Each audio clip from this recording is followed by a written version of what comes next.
واحد فينا تلاقى شي نهار بشي واحد اللي كيدير راسو هو محور الكون، ديما عنده الصح واللي دايرين به غلط. كتلقاه ديما مهتم براسو، كيتصرف بحال الى العالم كيدور عليه، كيسرق منك الوقت والطاقه وحتى الثقه في راسك، وكيخلي حياتك معقده. هادو هما اللي كيتسموا النرجسيين. ولكن شنو الفرق بينهم وبين الناس العاديين اللي واجب عليهم يهتموا براسهم ومن حقهم يثقوا في راسهم؟ كيفاش نعرفوا النرجسيين وكيفاش نحميو راسنا منهم؟ اجي نبداو القصه ومورا هاد السميه. واحد النهار واحد الشاب كان كيتسارى وشاف انعكاس ديال وجهه في الماء، بقى متعجب بجماله حتى عشق صورته ومقدرش يبعد عليها حتى غرق. هاد الشاب حسب الاساطير اليونانيه سميتو نارسيسوس ولا ناركيوسوس باليونانيه. هذا هو اصل الكلمه نرجسيه. ولكن شنو هي النرجسيه في الحقيقه في علم النفس، وعلاش كتقدر تكون سامه؟ النرجسيه هي شخصيه فيها اهتمام زايد بزاف بالنفس، حتى كيولي الشخص كيامن باللي هو احسن من الاخرين، سواء في الجمال ولا الذكاء ولا الاهميه. هاد النوع ديال السلوك كيدخل ضمن صفات معروفه عند علماء النفس اللي قسموها لجوج انواع رئيسيه: grandiose narcissism and vulnerable narcissism، بمعنى النرجسيه العظيمه والنرجسيه الهشه. النرجسيه العظيمه كيتميز هاد الشخص بانه واثق من راسو بزاف، ديما كيبغي يبان وكيطلب الانتباه من الاخرين. غالبا كتلقاه في مناصب اللي كتجلب السلطه والشهره بحال السياسه ولا الفن. ولكن كاين فرق، ماشي كلشي اللي كيسعى للسلطه هو نرجسي. النرجسي كيديرها باش يتشهر، ماشي باش يخدم الاخرين. النرجسيه الهشه هاد النوع كيكون كالم وبعيد، ولكن عنده احساس قوي باللي هو شي حاجه خاصه ومختلف على الناس. بسهوله كيحس بالاهانه والتهديد الى تعرض للنقد. شنو الاعراض ديال النرجسيه؟ النرجسيه عندها مجموعه من العلامات اللي خصك تكون واعي بها، حنا غنذكروا البعض منها. صوره مبالغ فيها. النرجسي كتكون عنده واحد الصوره مبالغ فيها على النفس، كيشوف راسو اذكى واجمل واحسن من الاخرين، ديما كيشوف راسو باللي كيستحق احسن معامله، كيبغي معامله خاصه ومتميزه من الناس، وديما عنده حاجه للاهتمام، ديما خاص الناس يعطيوه قيمه ويهتموا به. كذلك قله التعاطف، ما كيبغيش يسمع المشاعر الاخرين ولا يهتم بهم. وكاين حتى التلاعب مانيبيولاسيون. كيفاش تعرف الشخص النرجسي؟ كاينين 3 دلائل رئيسيه. اولا ديفنسيفنس، الدفاعيه، ملي كتحاول تعطيه ملاحظه ولا تنبهو على شي خطا دارو كيولي دفاعي، كيبغي يبرر راسو ويلوم الاخرين. العلاقه الصحيه خاصها تكون فيها انفتاح، اما النرجسي كيحاول يهرب من المسؤوليه.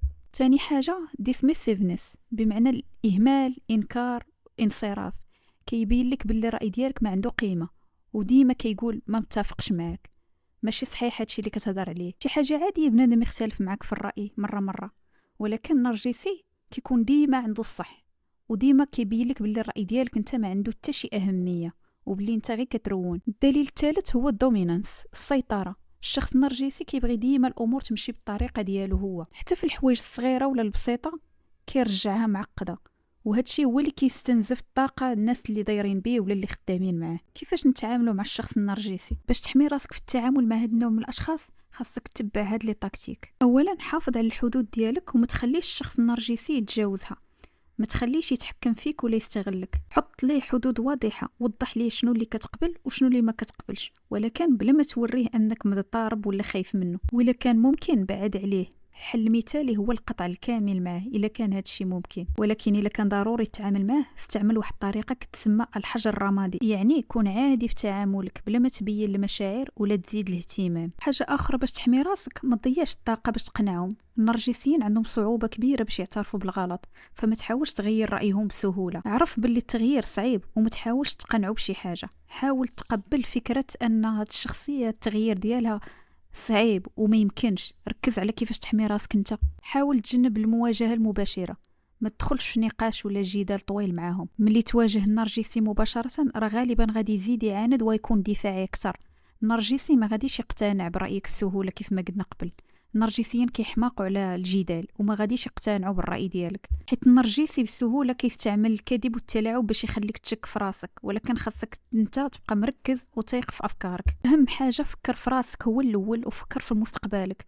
يعني فكر في صحتك النفسيه، وماشي عيب انك تبعد باش تحمي راسك. القرار خاصك تاخده بناء على داكشي اللي كاين بصح، ماشي على الاوهام ديال التغيير. ما تخليش طاقتك كتضيع مع هاد النوع الاشخاص، وحاول تبني الثقه في راسك. هاد الاشخاص واش ممكن العلاج ديالهم؟ الا كان واعي بالنرجسيه ديالو، واعي بالمشكل وباغي يصلحها، العلاج كيكون ممكن، حيت يقدر يتبع العلاج النفسي اللي كيعاونو يفهم السلوكيات ديالو ويحسن العلاقه ديالو مع الناس الاخرين. يقدر يطور التعاطف ولا لومباتي ديالو، يتعلم كيفاش يحس بمشاعر الاخرين ويحترمهم. ولكن التحدي ولا المشكل الكبير ان النرجسي صعيب عليه يعترف انه يحتاج المساعده، حيت النرجسيين ديما كيشوفوا راسهم واعرين، وهادشي اللي كيصعب العلاج.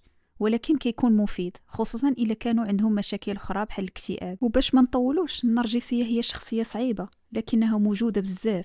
اهم حاجه هو تكون واعي بدوك الاشارات اللي كيبينهم لك داك الشخص النرجسي، وتحمي راسك بطريقه صحيحه، حيت التعامل معاه صعيب خصوصا الا كنتي ما عندكش السلطه.